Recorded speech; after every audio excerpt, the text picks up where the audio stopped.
Hi, this is Claire for Blockchain of Things. Today, you will learn all about the Export Asset node.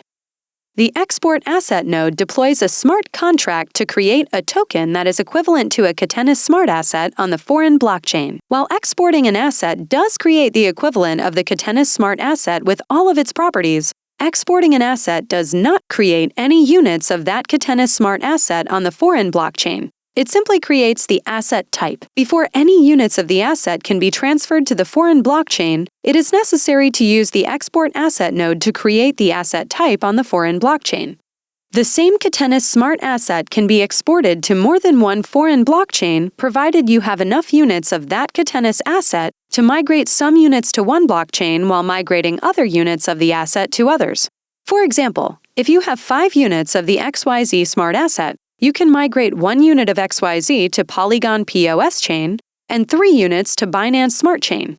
To learn how to transfer units after exporting, learn about Migrating Assets node here. In addition to the standard name and connection fields, this node contains a number of fields specific to Catenis Flow. In the Asset ID field, enter the ID of a previously created Catenis smart asset that you will export to a foreign blockchain. In the Foreign Blockchain field, select a foreign blockchain to export asset to from among the available foreign blockchains, which currently include Ethereum, Binance Smart Chain, and Polygon Proof of Stake Chain.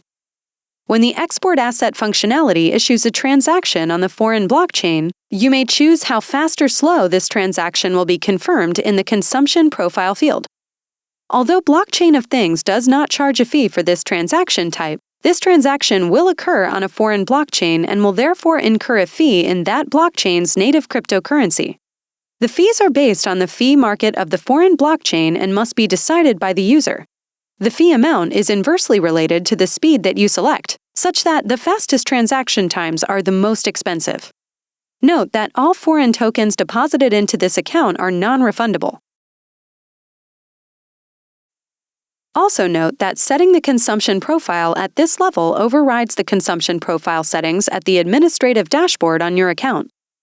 Use the Estimate Only field to simulate the foreign blockchain transaction in order to estimate the transaction fee.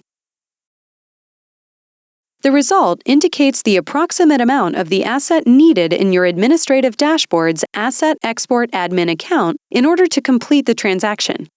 Quick tip: if the price is too high, set the transaction speed slower in the Consumption Profile field and rerun the estimate to get a lower fee. Awesome! Now you should understand the Export Asset node and you're ready to move on to our next tutorial, where we'll learn how to use the Export Asset node to create our own flow.